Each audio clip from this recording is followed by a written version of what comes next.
Hello po mga ka-viral and welcome back again to this YouTube channel. Latest update na naman tayo ngayon. Sobrang nagigipit ngayon si VP Sara Duterte at ang kanyang mga kaalyadong senador dahil sa patong-patong at kaliwat kanan ng mga kaso ang kanilang kinakaharap. Formal lang tinanggap ng Justice Committee ng Kamara ang impeachment laban kay VP Sara Duterte na isinusulong ng Makabayan Bloc, Akbayan, Magdalo at iba pang mga grupo hinggil sa misuse of confidential funds, malversation, bribery at mga kasong plunder laban sa Vice Presidente. Noong isang araw, sa press statement ni VP Sara Duterte ay sinabi nitong bahagi umano ng pamumulitika ang impeachment na ito at kanyang sinabi ang Akbayan at si Senator Risa Hontiveros umano ang isa sa mga nagnanais na ipa-impeach siya dahil umano sa ambisyon nito sa 2028 presidential race. Na tinawanan naman ng grupong Akbayan at sinabing walang pamumulitika dito at nais lamang umano ng marami na sagutin ito kung paano at saan ito ginamit ang kanyang confidential funds noong ito'y DepEd Secretary pa ito. Samantala, ang mga senador naman na bahagi ng Duterte Group at minorya sa Senado ay kabadong-kabado na rin sa ngayon. Inaantay na lamang ni Senator Joel Villanueva at Senator Jinggoy Estrada ang desisyon ng DOJ sa isinasagawang preliminary investigation sa pagkasangkot nila sa flood control projects. Ganon din si Senator Chis Escudero na iniimbestigahan din dahil sa isinawalat ng mga witness na sina dating DPWH Undersecretary Roberto Bernardo na nagdawit ng kanyang pangalan. Si Senator Bato de la Rosa naman ay tila pinaglalaroan ngayon ni DILG Secretary John Vic Rimulya at Ombudsman Boying Rimulya. Ayon kasi sa pahayag ni SILG Secretary John Vic ay wala pa umanong arrest warrant si Bato. Taliwas sa pahayag ni Ombudsman Boying Rimulya na meron na itong arrest warrant at handa na umano itong isisilbi kay Bato anumang oras. Dahilan upang mas lalong matakot si Bato at hindi na talaga nagpapakita at ilang buwan na itong absent sa mga Senate session at hearing ng Senado. Sa kaugnay na balita, si Senator Bongo naman ay wala na ding kawala at huli na din ang nakatago nitong malaking sekreto na bulgar na dawit din sa anomalya sa mga flood control sa Bulacan. Si Jonathan So, ang alalay at matalik na kaibigan ni Senator Bongo. Front lang umano ni So ang Show My King na business nito sa bilyon-bilyon na kita nito na nabuking ng AMLAC or Anti-Money Laundering Council. Mayroong teorya umano ang mga otoridad na nag-i-invest umano si Senator Bongo at mga Duterte sa mga business ni So upang hindi halata ang sobra nilang pagyaman.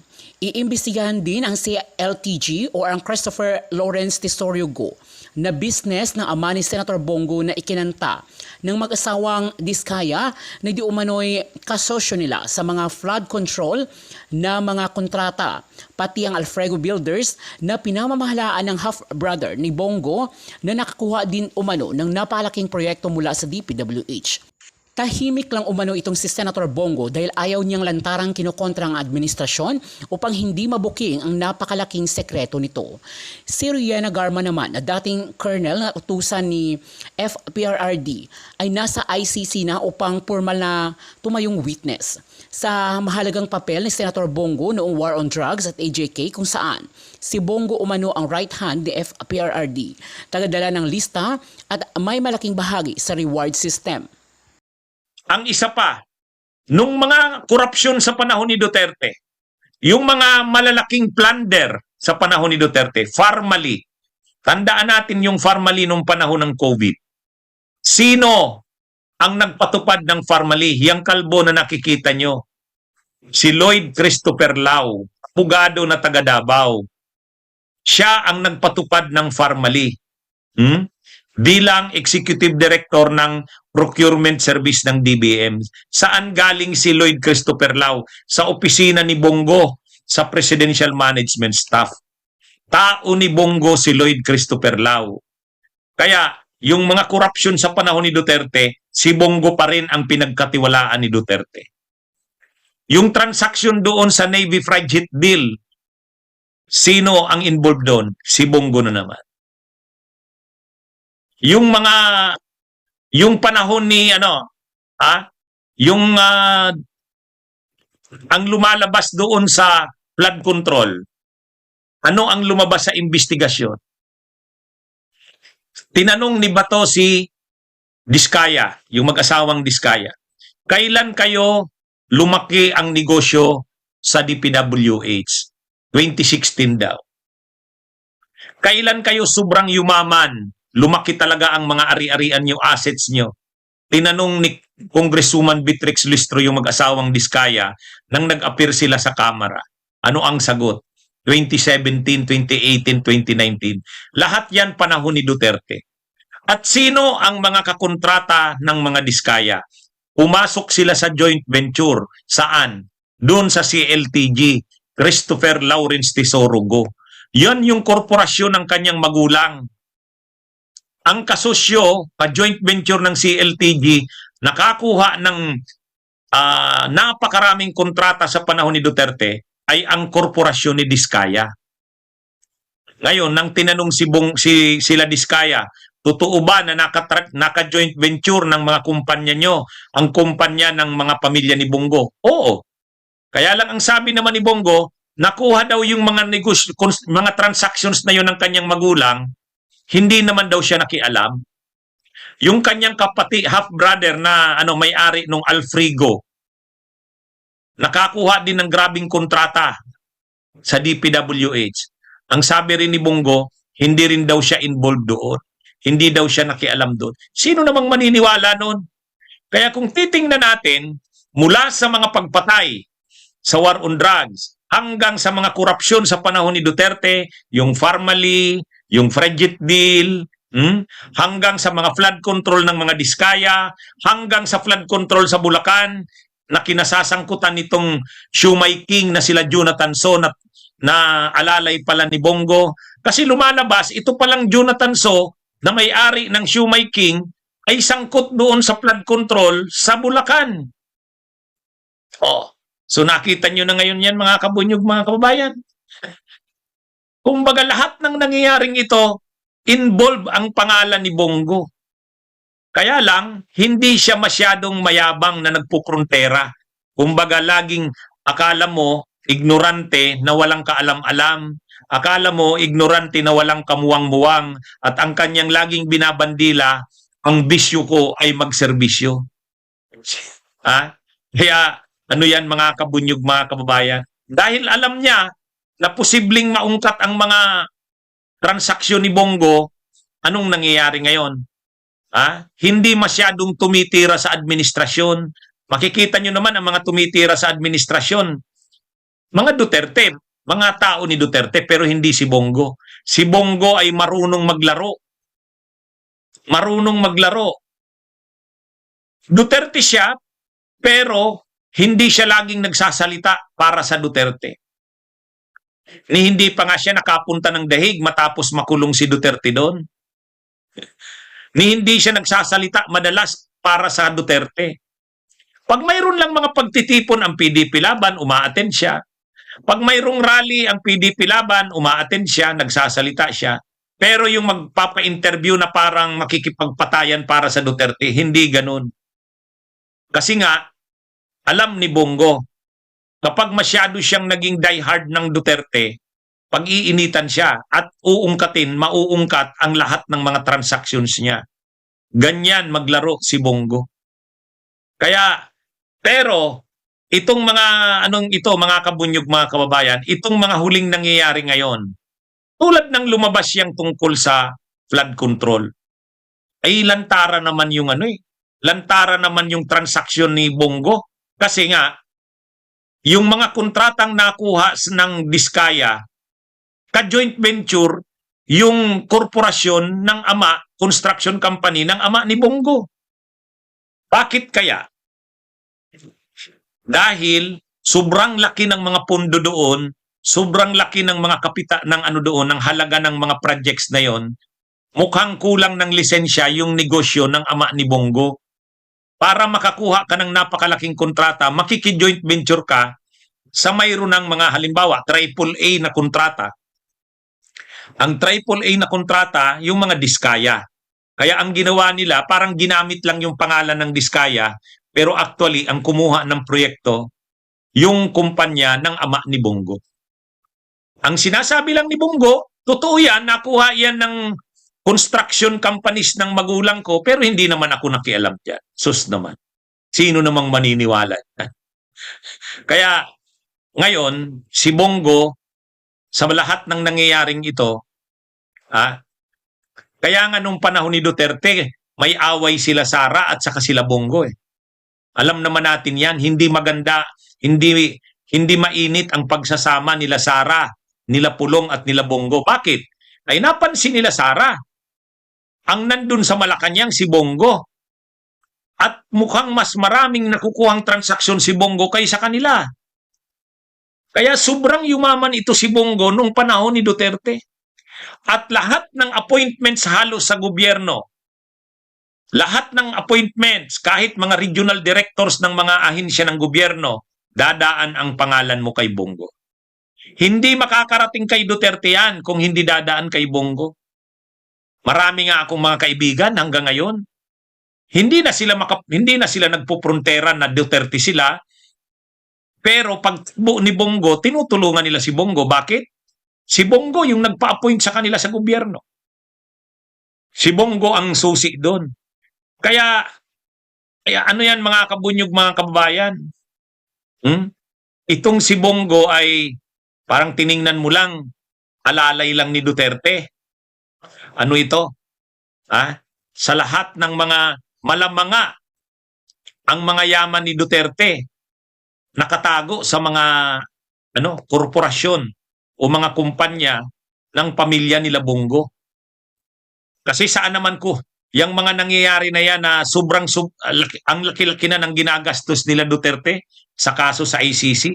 Tulad ngayon, tinatanong na yan. Buwan-buwan, ang bayad daw kay Kaufman ay 100 to 150 million. Saan kinukuha yun? Pag tiningnan mo ang bahay ni Duterte, akala mo naghihirap. Paano ka makakabayad ng 100 to 150 million kung naghihirap ka? Kung titingnan mo yung bahay niya doon, akala mo mahirap. Bakit nakakadalaw doon linggo-linggo ang pamilya ni Duterte? Lahat ng anak niya papalit-palit doon, yung mga apo niya pati apo sa tuhod. Ang laki ng gastos papunta ng Europe. Paano nila nasusustain yan? Ang diniklara ni Sara na sa SALN, kano lang yon? 35 million? Magkano kay Duterte? 88 million? Malamang nakatago ang mga yaman ng Duterte sa kila Bongo. At maraming mga korporasyon na pinagtataguan ito sila Bongo. Katulad niyan, ngayon lumabas lang yan ngayong shoemaking na yan. Iniimbestigahan na ng AMLAC yan. At kasama sa kakasuhan, linilinaw ko, sinabi ng Department of Justice kasama sa kakasuhan sa anomalya sa Bulacan ay itong nagngangalang Jonathan So. At itong Jonathan So na ito ay alalay ni Bongo. Ang negosyo niyang nakaprontera ay shoemaking. Pero hindi naman sobrang yayaman ng bilyon-bilyon sa mabilis lang na panahon. Sa negosyo mo lang na shoemaking. Nagsimula ka na maliit ang kapital. Ngayon, saan galing?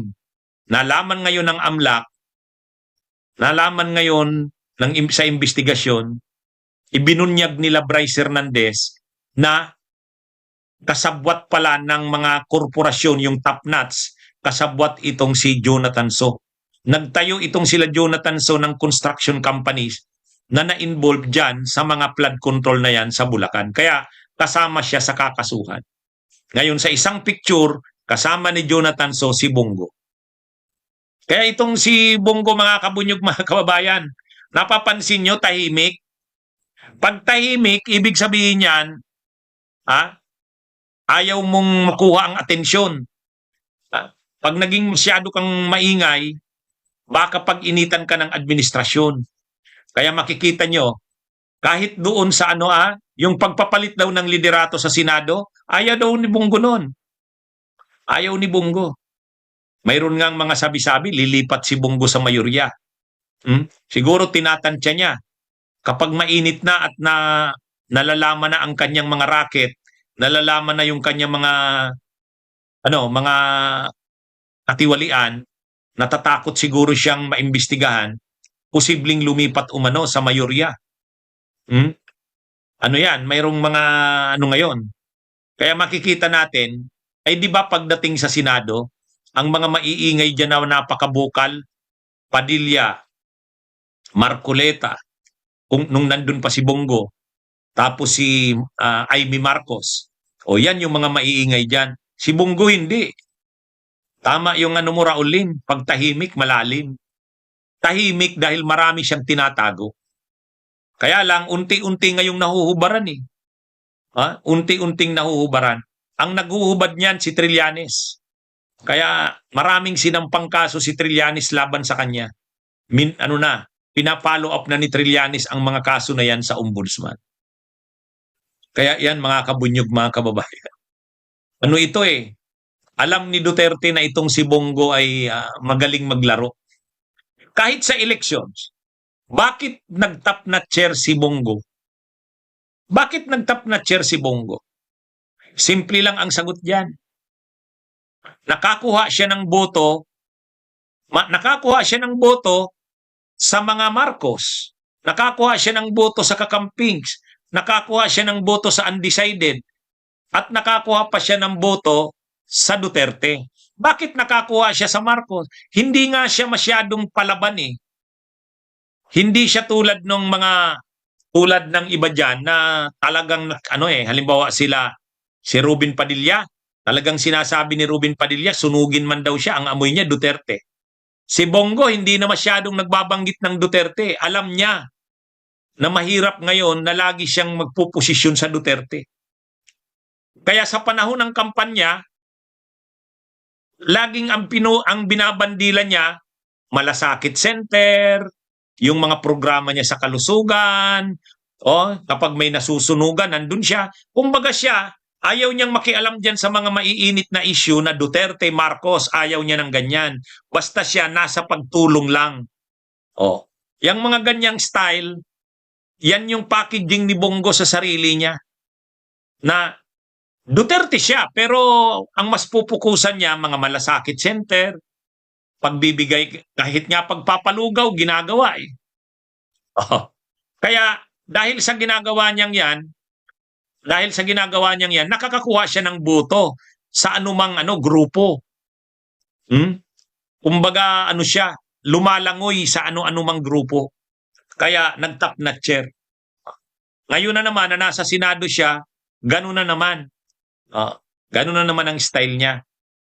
Parang kaya niyang lumaro sa minorya, kaya niyang lumaro sa mayorya. Kaya ito mga kabunyog, mga kababayan. Pero sa ngayon, unti-unti nang nahuhubaran yung buong pagkatao na yan ni Bongo. Kailangan lang na malaman ng taong bayan. Ang mahihirapan siyang mabudol ang ICC.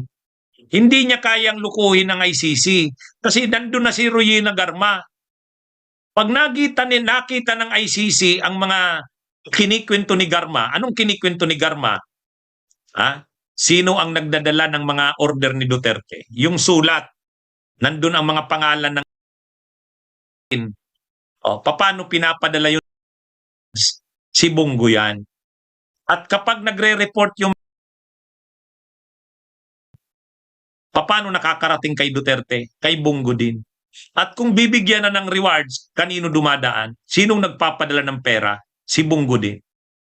Pag nalaman ng ICC yan, makikita nila itong taong ito, matindi pala ito. Hindi siya nasa PNP, hindi siya nasa squad, pero malaki ang papel niya sa pagpapatupad ni Duterte ng war on drugs. Sino ang magkikwento niyan? Si Garma. Naikwento na ba yan ni Garma? Yes. Doon sa hearing ng Kamara. At kapag naikwento yan sa ICC investigators, mamarkahan ngayon ng ICC investigators, kasuhan tong taong to. Hindi man ito member ng PNP, hindi man ito member ng, pero malaki ang papel nito sa pagpapatupad ng war on drugs ni Duterte. Alam ni Bongo yan. Alam ni Bongo yan, darating ang time, delikado siya.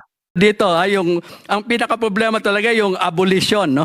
But if Congress says that this is a special election all the voters, new voters can participate, etc. So that's one. Number two is the issue of term and synchronization. No? Ang sa IEMC ho, we believe na desynchronized na ho ito. Kasi this will help, kasi ang kailangan ho to bring trust, to restore trust, dalawa ho yan, stability tsaka consistency. Ayaw na ho ng tao yung unpredictability. Okay ha? Kapag ginawa ho natin yan, na binawasan pa natin yung term nung bago, yun nga hong BTA, 6 na taon na dyan eh. Appointed lang. Yung naboto, 1.5 years lang uupo. Hindi naman siguro makatarungan yun para sa tao, no? Okay. Pero kapag lumampas ka naman dyan, kasi may isang proposal din na, 24 years na, no? Hindi rin naman tama yon. Alam niyo po, Mr. Chair, parliamentary system po kasi, no? Kayo naman na nag-author niyan. Hindi po ba, pwede nga hong mag-no confidence vote eh. So which means you can even have elections in between the regular elections, no? Kaya I think we can, we can defend that sa Supreme Court saying na asymmetric yung relations, number one. Number two, yung parliamentary system ng Bangsamoro has already been declared constitutional by the Supreme Court, no? In the case of yung province of Sulu. And which means that yung parliamentary futures are in fact also constitutional, which includes the no confidence vote. Yung no confidence vote nga after 120 days, dapat mag-eleksyon na eh. Paano pag kailangan mo pang i-synchronize? O, di ba? Kaya sabihin, ang kailangan ho talaga, 3 years na, pero kailangan di ayusin yung no confidence vote kasi hindi natin, wala ring mekanismo yan eh, no? So kaya siguro ho, ang amin lang ho, no, as monitors, please sit down and work this out. We still have time. Kahit madali nyo namang i-amend eh. No, nakita ko yung amendment niyo doon sa electoral code, 1 araw lang eh. O, di ba? Kaya ako nagulat nung district, ang tagal-tagal. Pero yun, mabilis eh, no? Which means kayang-kaya. So kami ho, nasasabi na ho namin ito because of our, we feel so frustration, nakita pa namin dito, nagdebate pa kayo, no? That's already a law, no? So we are not here, to witness to a debate of the parliament. You've already finished passing it, Sa akin lang, pag may problema, you go to the Supreme Court, no? So kung doon na kayo.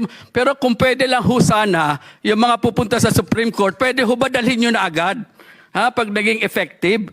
Kasi para naman ho matapos na ho ito at makapag-election na tayo. Kasi ang sa tao ho talaga, sinasadya na ho natin to para hindi na magka-election and you will continue in office, no, in whatever, no, in perpetuity, no, so which is very bad for the peace process. So yun lang ho ang aming appeal as independent monitors. Maraming salamat po. Thank you very much. Kaya sinabi ko kanina, ayaw natin maging katawa-tawa. Itong ginawa nating Bangsamoro Organic Law and Bangsamoro Autonomous Region of Muslim Mindanao. It has to be credible. You're absolutely correct. The only way to be able to give them credibility is a vote of the people. A mandate, a true mandate. Not just by an appointment of one person, but a mandate from the people. So thank you for that, Attorney. Now we'd like to recognize, of course, from NAFREL, Sir Mr. Angel Averia. Sir? Magandang hapon po, Mr. Chair and Senator Ernesto. At sa ating mga kasamahan sa BTA at ang ating colleagues sa gobyerno, pati na rin po sa COMELEC. Magandang hapon po sa lahat. Hindi ko na po i-enumerate lahat kasi marami na po nasabi. But as a member, as part of the Independent Election Monitoring Center, we support yung sinabi ni Attorney Bacani for the IEMC. Sasabihin ko na lamang ay yung aking conclusion doon sa statement namin sa NAMFREL na, kinaharap ng COMELEC kasi constitutional, legal, and operational hurdles to address these elections for going through. Pero ang hiling na nga lang po namin ay bilisan na ng Kongreso itong pagsasabatas na ito. No? Hindi lamang bilisan, kundi kailangan kasi nating gawin ang halalan at hindi lang gawin nating tama. Yun na lamang po. Maraming salamat, Sir Averia. Mr. Averia. Chief, Justice Ascuna, would you like to give a final parting statement, sir? Thank you, Mr. Chair. I just would like to remind everybody that the Constitution says that the votes cast must be representative of the constituent units. And because you're electing a sectoral way of voting, you should make the sectors representative of the districts. Constituent units are the districts. So it's not enough to have sectors. The sectors as registered by COMELEC should be representative of the constituent units. Otherwise, the Supreme Court might invalidate the whole thing again. Thank you. Thank you very much, Justice. Kong, you want to say a parting statement? Thank you, Mr. Chair. For us, we will support this in Congress, no, to expedite the election, the dates of the election. I would like to partner with the Senate with regards to this this move, no, and then I'm so excited sa magiging resulta because this is a unique form of government, parliamentary, and maybe kung mag-succeed ito sa Bangsamoro, then maybe kung meron tayong future plans sa national, then we can adopt the same. Oh, thank you very much, and I hope that we will succeed in all our efforts. Thank you very much. I'd like to, of course, quickly just jokingly ask the BTA, is that a good system for us in the national government? Yung ginagawa niya sa parliament dyan? Later on, we'll review, of course, the minutes and the data, historical data that you've gone, and if it's a better system, then why not, no? That we're doing there. We'd like to recognize the representative of the Chief Minister, Attorney Norman Bantuas, for the Chief Minister's position paper on the matter. Sir? Yes, thank you very much, Mr. Chair. My courtesy and respect to the subcommittee chair, Juan Miguel Subiri, Deputy Majority Floor Leader Senator G.V. Ejercito, and Senator Lauren Ligarda, colleagues in the public service, ladies and gentlemen, good afternoon. Assalamualaikum warahmatullahi wabarakatuh. I appear before today on behalf of the Chief Minister of the Bangsamoro Autonomous Region in Muslim Mindanao with deep respect for these honorable committees and with sincere appreciation to the opportunity of to participate in the initial deliberation on Senate Bill number 1587. This proposed measure concerns a milestone long anticipated by the Bangsamoro people, the conduct of the first regular parliamentary elections and the transition from an interim appointed authority to a government vested with direct democratic mandate. At the outset, allow me to state our position clearly. The Bangsamoro government fully respects and supports the principle of democratic election as the proper means of constituting representative government. The holding of regular parliamentary elections marks the natural progression of the Bangsamoro political process from transition to democratic normalization, consistent with the intent of the Bangsamoro Organic Law and the Constitution. At the same time, we fully recognize that the authority to determine the manner, conditions, and timing of such elections lies exclusively with Congress in the exercise of its legislative prerogative. We therefore appear before these honorable committees not to advance a particular position on scheduling, but to participate constructively in the deliberate process and to place relevant institutional developments on record for the committee's consideration. The Bangsamoro transition was conceived as a temporary political arrangement designed to establish the institutional, legal, and governance foundation necessary for democratic self-rule. In this context, the conduct of regular parliamentary elections represents not merely a procedural requirement, but a defining step in the maturation of the Bangsamoro political system. It signifies the shift from an interim authority to a parliamentary constituted by the direct will of the electorate, thereby reinforcing legitimacy, accountability, and democratic responsibility. The Bangsamoro government has consistently maintained that the transition is not an end in itself. Rather, it is a means toward democratic normalization where political authority is exercised through institutions grounded in popular mandate and constitutional process. It is from this perspective that we respectfully submit our participation into this deliberation, confident that the Senate will determine the appropriate legislative course consistent with the constitutional principle, democratic objectives, and long-term stability of the Bangsamoro. In closing, the Bangsamoro government reiterates its full support for the Senate Bill number 1587 and for the overarching objective it seeks to achieve, the timing, orderly, and credible conduct of the first regular parliamentary election in the BARM. Maraming salamat po and thank you for the opportunity to be here. Thank you very much, Attorney. So, how about the members of the BTA? Anyone else would like to give their opinion, reaction? Si Mayor, Mayor Masud, please, you're recognized. Thank you very much, Chairman. Bismillahirrahmanirrahim. Assalamualaikum warahmatullahi ta'ala wabarakatuh. Much has been said already about the proposed bill where the Senate is going to enact. And our observation is that, and we support the idea